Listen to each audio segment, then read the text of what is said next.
61 सूरत निसा की आयत नंबर 61 है। मालिक लम यज़ल ने इरशाद फरमाया व इज़ा क़ील लहुम, जब इनसे कहा जाए तालो आ जाओ, इला मा अंज़लल्लाह, उसकी तरफ जो अल्लाह ने नाज़िल किया,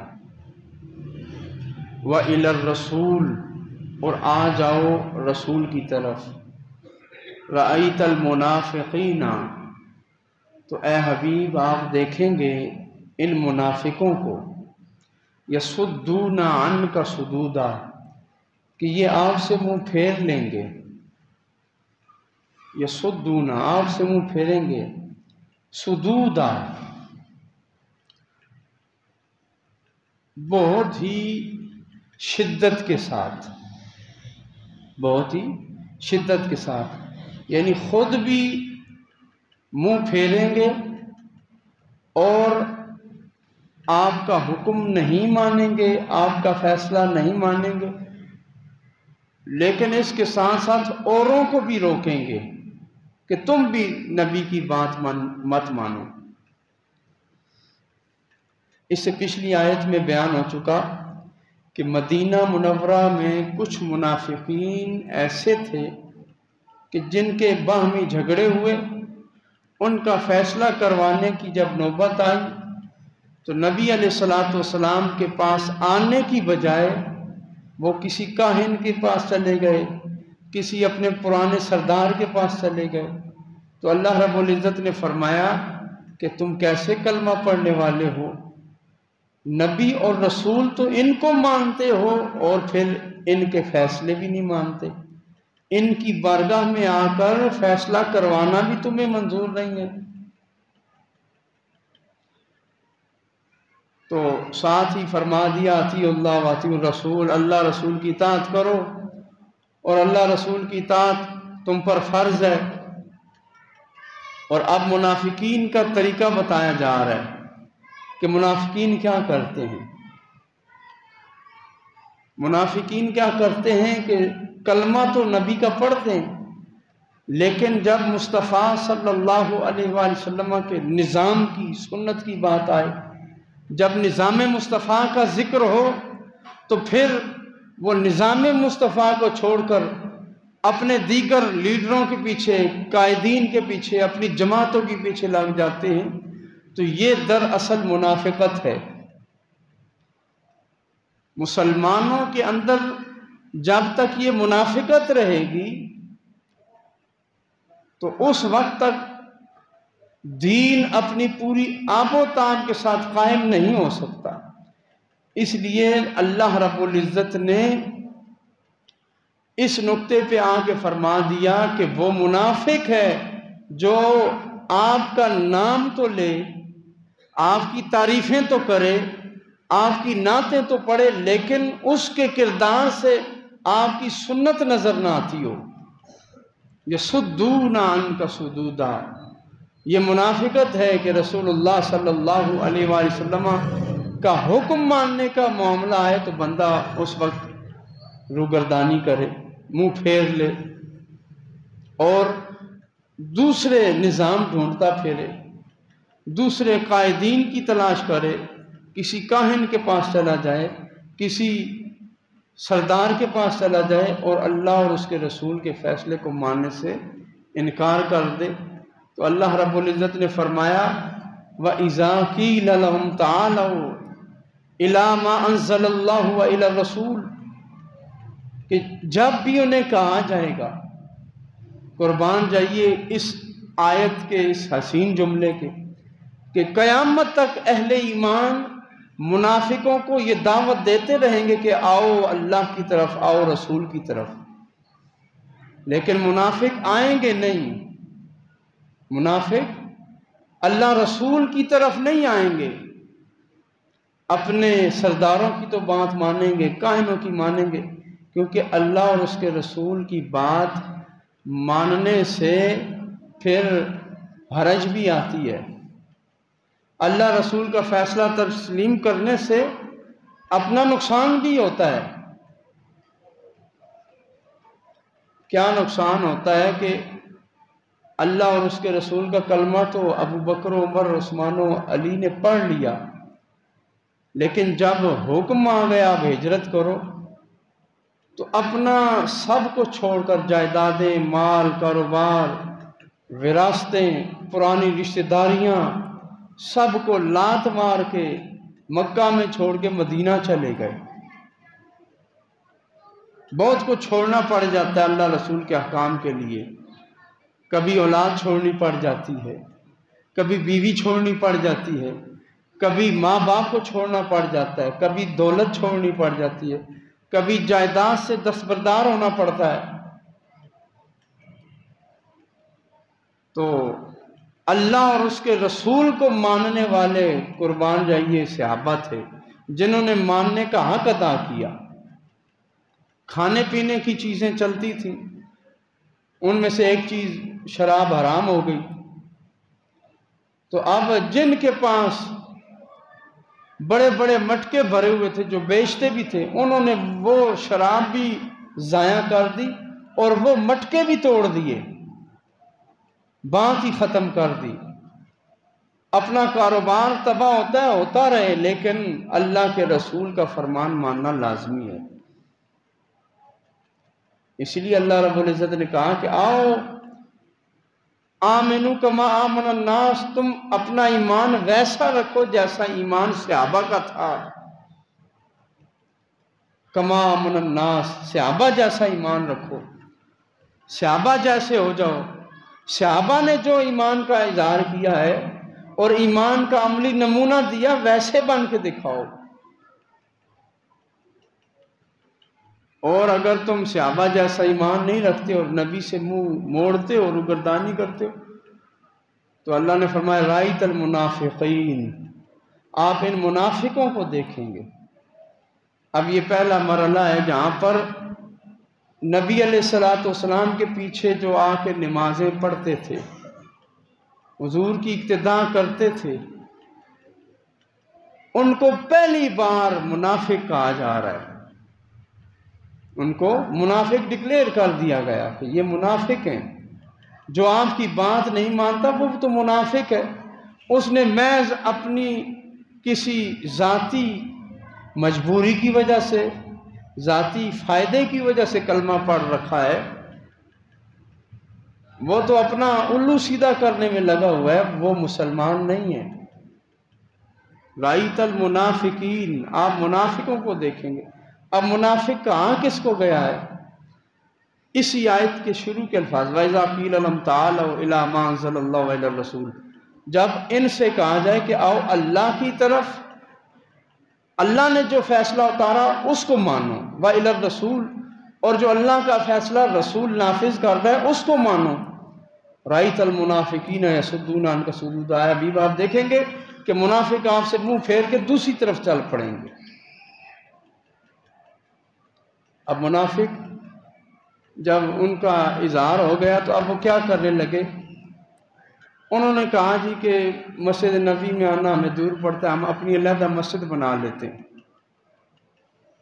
थे मुनाफिक लेकिन मोहब्बत नमाज के साथ थी, मस्जिद बना ली कुबा के साथ ही, जिसके बारे में फिर नबी अलैहिस्सलाम के पास आए, आप आएँ, आप इफ्तिताह फरमा दें ताकि हम वहाँ नमाज पढ़ा करें। अल्लाह रब्बुल इज़्ज़त ने फैसला उतार दिया है, अभी इनकी ये मस्जिद मस्जिद नहीं, ये मस्जिद दरार है, कि दर हकीकत ये नमाज की मोहब्बत नहीं है, आपकी मुखालफत में ये सब कुछ कर रहे हैं, मुसलमानों को तोड़ने के लिए अलहदा मरकज़ बना रहे हैं।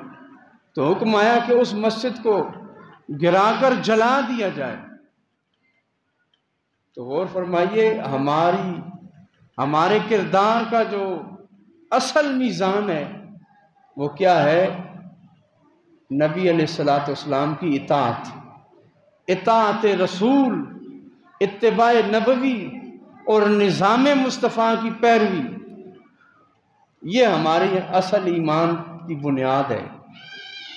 हम नमाज भी पढ़ें, रोज़े भी रखें, ज़कात भी दें, हर साल हज भी करें, उम्रे भी करें, लेकिन हमारी ज़िंदगी में बाकी मामलात में हलाल और हराम के मामलात में नबी की सुन्नत नज़र ना आए, नबी का तरीका नज़र ना आए, तो फिर महज इबादात, महज फ़राइज़ पूरे करना ये इस्लाम का मकसद नहीं है।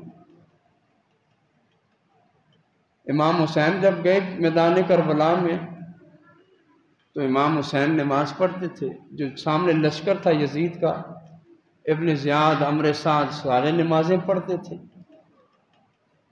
नमाज पर इख्तिलाफ नहीं था, निज़ाम पर इख्तिलाफ था। नमाज दोनों फरीकैन पढ़ रहे थे। इधर से खैमों से भी अजान की आवाज़ आती थी, अहले बैत तार भी नमाजें पढ़ रहे थे, उधर भी रुकू सजदे हो रहे थे। नमाज का मसला नहीं था, इख्तिलाफ नमाज का नहीं था, इख्तिलाफ निज़ाम का था। निज़ाम मुस्तफ़ा की बात थी कि नबी अलैहिस्सलाम के नवासे ने कहा यह निज़ाम गलत है जो यजीद चला रहा है, इसका तरीक़ाकार गलत है। इस बात पर इख्तिलाफ हुआ तो मुसलमान और मुनाफिक में, मुसलमान और काफिर में फ़र्क करने वाली चीज़ निज़ाम मुस्तफ़ा है। जो नबी अलैहिस्सलाम के निज़ाम की बात करेगा वो मोमिन है, और जो नबी अलैहिस्सलाम के निज़ाम से हटकर किसी और तरफ जाएगा, जैसे मुनाफिकीन अपने फैसले करवाने काहिनों के पास गए, काब बिन अशरफ के पास, यहूदी सरदार के पास गए, तो फिर क्या हुआ? अल्लाह रब्बुल इज़्ज़त ने फरमा दिया, नबी के पीछे नमाज पढ़ने वालों, अगर तुम नबी के निज़ाम से मुत्तफिक नहीं हो तो फिर तुम मुनाफिक हो।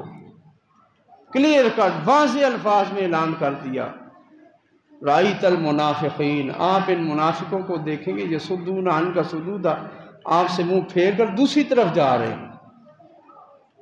और फिर वो दूसरी तरफ गए, वहां क्या हुआ? नुकसान हुआ। वहां क्या हुआ? नुकसान हुआ।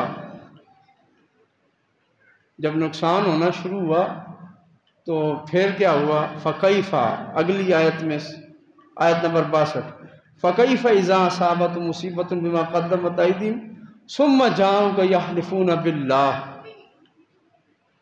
जब उन्हें मुसीबत आती है बिमा क़द्दमत अयदीहिम, अपने करतूतों की वजह से, यानी जब वो आपसे मुंह फेरते हैं, गुनाह का शिकार होते हैं, तो फिर क्या होता है?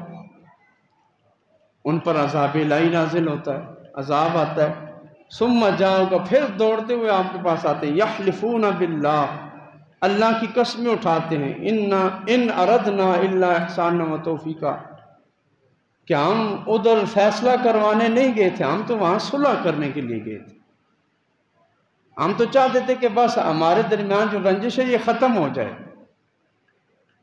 हम आपकी मुखालफत में नहीं गए, हम तो बस सुलह सफाई के लिए गए थे, एहसान व तौफीका, और मुआफ़क़त के लिए गए थे कि हमारे दिलों में मोहब्बत बढ़ जाए।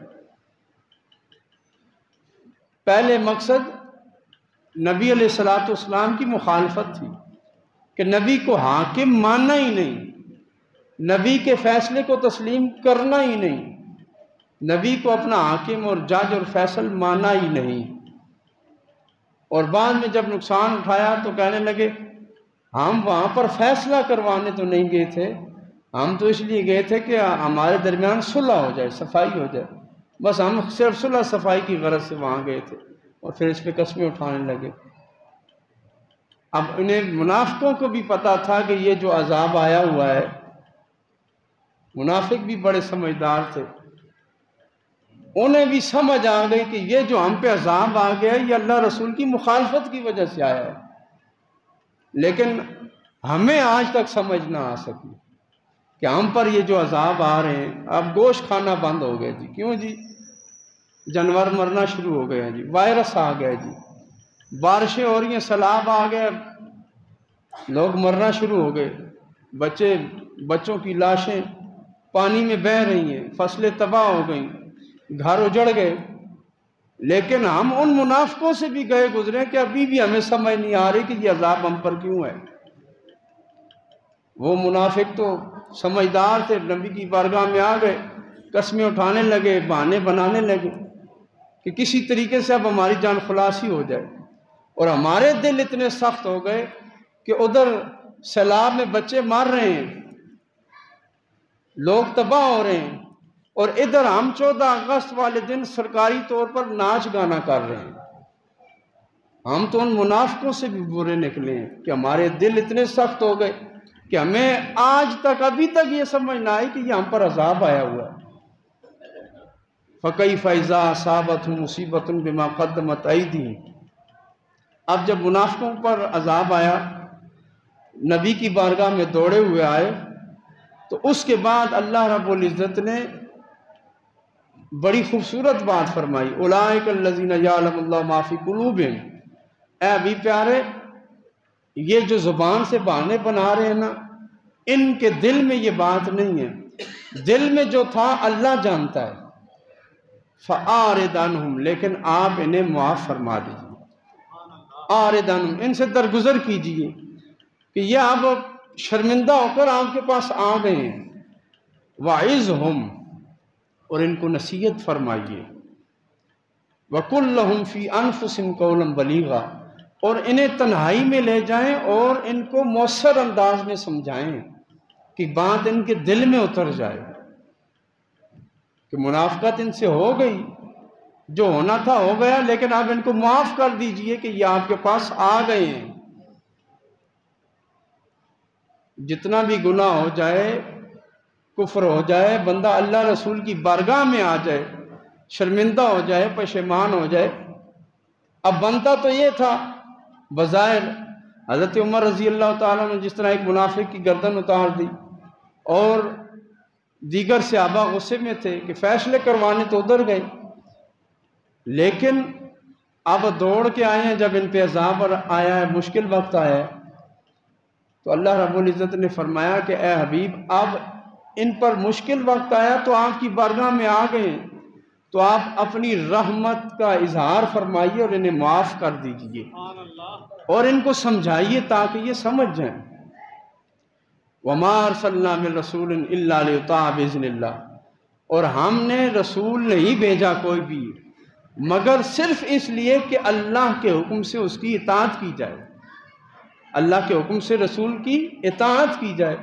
यानी रसूल को भेजने का मकसद इतना है कि इस रसूल की तुम बात मानो। मैं इस रसूल को मान लेना काफ़ी नहीं है, बल्कि रसूल के अहकाम भी मानने हैं, रसूल को भी मानना है और रसूल की भी माननी है, उसकी बात भी माननी है। रसूल तस्लीम कर लिया तो उसके बाद उसकी इताअत करो। वमा अरसलना मिन रसूलिन इल्ला लियुताअ बिइज़्निल्लाह, अल्लाह के इज़्न से उसकी इताअत की जाए। इससे पता चला जो रसूल की इताअत करता है, इत्तिबाए रसूल करता है, नबी अलैहिस्सलाम की सुन्नत पे चलता है, निज़ाम मुस्तफ़ा की बालादस्ती की बात करता है, बिइज़्निल्लाह, वो अल्लाह की तौफीक से ही होता है। ये भी अल्लाह की तौफीक है, अल्लाह के इज़्न और इजाज़त से उसे ये मकाम हासिल होता है कि वो रसूल की इताअत करे। वलौ अन्नहुम इज़ ज़लमू अनफुसहुम जाऊका। अब अल्लाह रब्बुल इज़्ज़त ने मुनाफिकीन के बारे में हतमी फैसला सादिर फरमा दिया।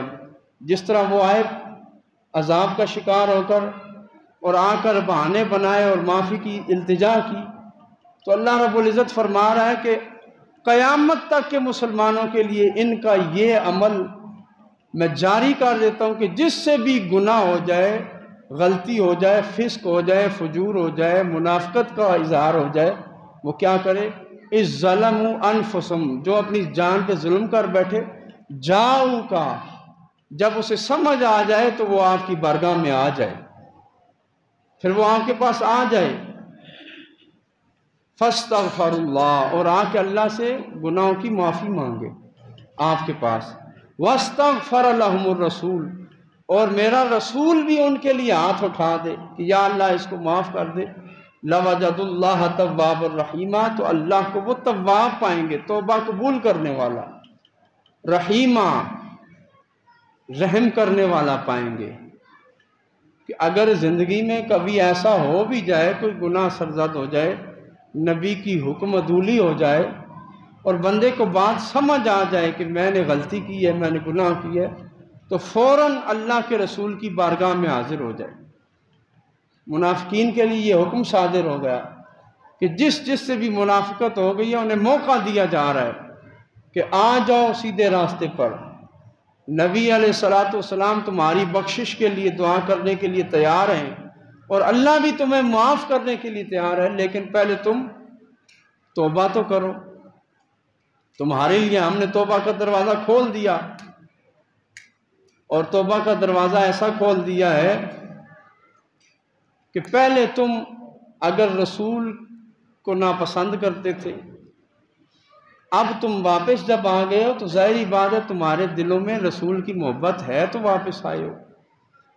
तो इस तुम्हारी मोहब्बत की वजह से, रुजू इला रसूल की वजह से अल्लाह रब्बुल इज़्ज़त ने तुम्हें मुआफ़ कर दिया है।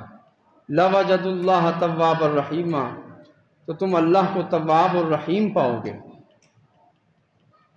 यानी मुनाफिकीन ने नबी अलैहिस्सलाम की हुक्म अदूली की, नबी के निज़ाम से मुंह मोड़ा और फिर उन पर अज़ाब आया, वो अल्लाह के रसूल की बारगाह में हाजिर हो गए, कस्में उठाने लगे कि हमारी ये मुराद थी, हम ये करते थे। तो अल्लाह ने फरमाया इनके दिल में जो था वो अल्लाह जानता है, इनके दिल में जो था वो अल्लाह जानता है। आपने ये नहीं कहा ना कि आप तुम्हारे दिल में खोट था, तुम्हारे दिल में बुग़्ज़ था, तुम बदनीयत थे, बल्कि अल्लाह रब्बुल इज़्ज़त ने क्या फरमाया, याअलमुल्लाहु मा फ़ी क़ुलूबिहिम, अल्लाह जानता है जो कुछ इनके दिलों में था। लेकिन आप क्या करें, फ़अरिद अन्हुम, आप इनसे एराज़ फरमाइए, दरगुजर कर दीजिए, आप इनको माफ़ फरमा दीजिए। यानी नबी अलैहिस्सलातु वस्सलाम को अल्लाह रब्बुल इज़्ज़त ने ये हुक्म फरमाया कि आपने इनके दिल को बुनियाद बना के, इनकी नीयत को, इनके इरादे को बुनियाद बना के इनको ताना नहीं देना। इनके दिलों का मामला अल्लाह के सपुर्द है, लेकिन बज़ाहिर आपके पास आ रहे हैं, बहाने बना रहे हैं, झूठी कस्में उठा रहे हैं, जो भी है आप इन्हें माफ़ कर दीजिए। वाइज़हुम, और इन्हें नसीहत फरमाइए, वक़ुल लहुम फ़ी अनफुसिहिम क़ौलन बलीग़ा, और इनको तन्हाई में ले जाएं, इनको तन्हाई में ले जाएं और मौसर अंदाज में इनको समझाएं। यानी मुनाफिकीन जब नबी की बारगाह में आए तो अल्लाह रब्बुल इज़्ज़त ने फरमाया इनको बाकियों के सामने नहीं समझाना, सब के सामने इनकी इंसल्ट होगी, ये तौहीन महसूस करेंगे। अब अगर ये आ गए हैं, माफ़ी मांग रहे, तो इनको तन्हाई में ले जाएं और उन्हें समझाएं कि बाकियों के सामने समझाने में ये अपनी बेइज्जती महसूस करेंगे, खिफ़त महसूस करेंगे, तो आप इनको अलहदगी में समझाएं। यानी नबी अलैहिस्सलातु वस्सलाम को इस हद तक हुक्म हुआ कि अगर कोई मुनाफिक भी है तो उसको भी सब के सामने मत समझाएं। और हमारी क्या हालत है, हम अपने इमाम को, पूरी सफ बैठी होती है, कोसना शुरू कर देते हैं, और तू इनका देता, और तू इनका देता, और तू नमाज लंबी पढ़ा देती। अंदाज़ा लगाएं कि ये बात अल्लाह और उसके रसूल को कितनी नापसंद है कि दूसरों के सामने किसी का ऐब ज़ाहिर मत करो, कि दूसरों के सामने ऐब ज़ाहिर करना ये मोमिन को ज़ेब नहीं देता, कि इससे बहुत सारे मफासिद खुलते हैं। मालिक कायनात हमें समझने की तौफीक अता फरमाए। इसी तरह वालिदैन के लिए हुक्म है कि अपनी औलाद को समझाएं तो अलहदगी में ले जाएं, तनाई में बिठा के समझाएं उसे एहसास होगा कि ये मेरा वालिद है, ये मुझे समझा रहा है, मैंने इसकी बात सुननी है। इसी तरह घर में अगर बीवी के साथ कोई मामला हो तो बच्चों के सामने मत उसे डांटें, बल्कि अलहदगी में उसे समझाएं कि ये शरीयत मुतहरा ने, कुरान करीम ने उसूल दिया है कि किसी की गलती को मत उछालें, बल्कि उसे तन्हाई में जाके समझाएं, इसका असर उस पर ज़्यादा होगा। मालिक कायनात हमें समझने की तौफीक अता फरमाए।